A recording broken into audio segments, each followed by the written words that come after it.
Thought he was drowning. Now I'm dating the Merman. I'm currently couch surfing with my sister and her boyfriend, which is not as glamorous as it sounds.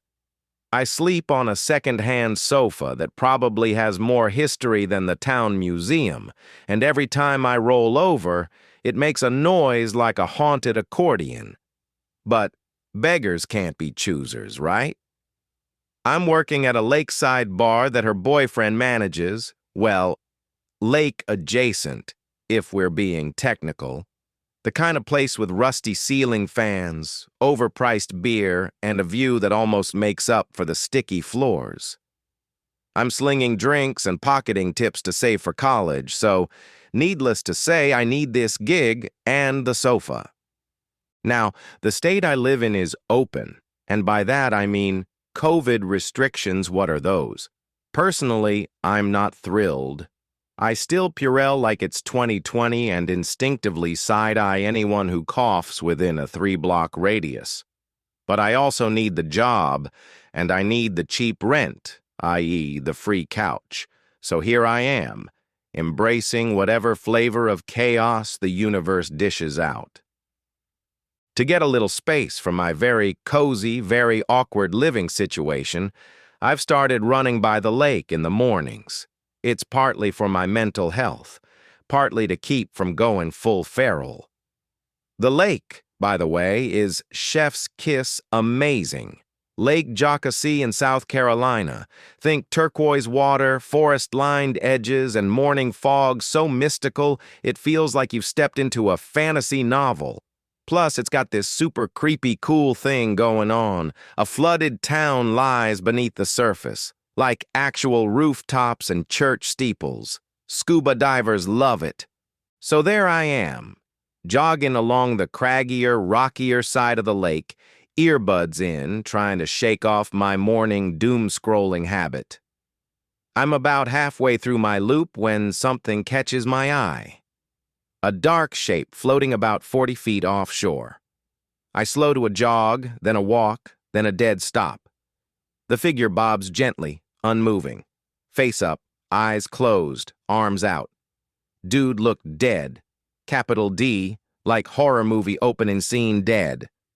And I'm standing there like some clueless main character thinking, this can't be real. This can't be happening. It's early. There's no one else around. The air smells like dew and pine, and I suddenly feel like I've dropped into a David Lynch short film. Now, I didn't yell. I should have. I should have hollered, "Hey, you good, man?"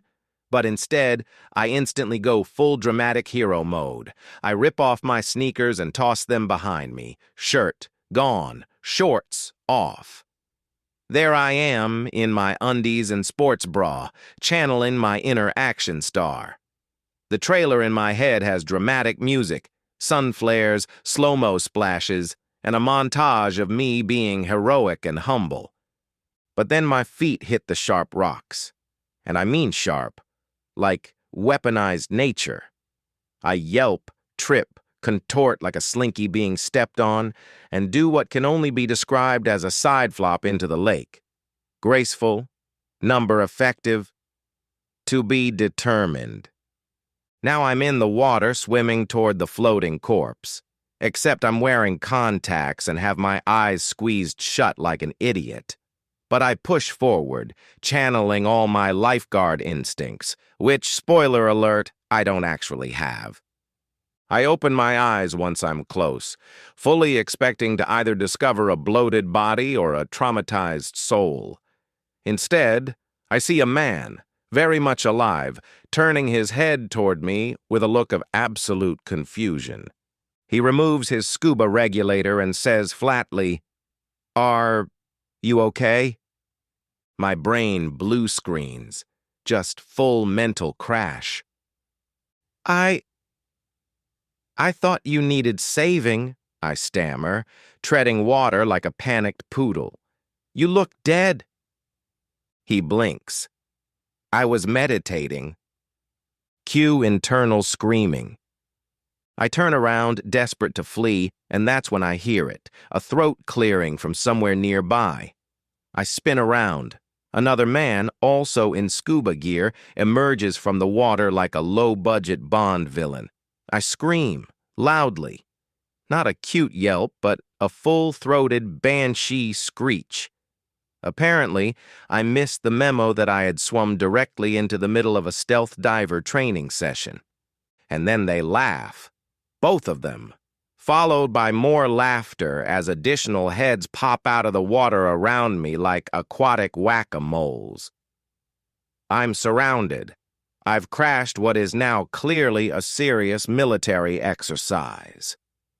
The original dead diver raises his eyebrows, then points toward the shore. I nod, mortified, and he starts swimming alongside me in what I can only assume is an official escort the civilian idiot out of the training zone maneuver.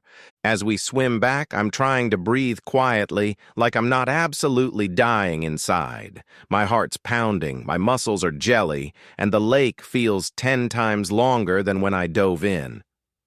"You okay?" he asks, his voice teasing but not unkind. "I'm fine. Totally fine," I huff. "Except for the fact that I thought you were dead and may have ruptured my soul from the embarrassment." He chuckles. I try to keep it together. "Dude, you are lucky you weren't actually dying.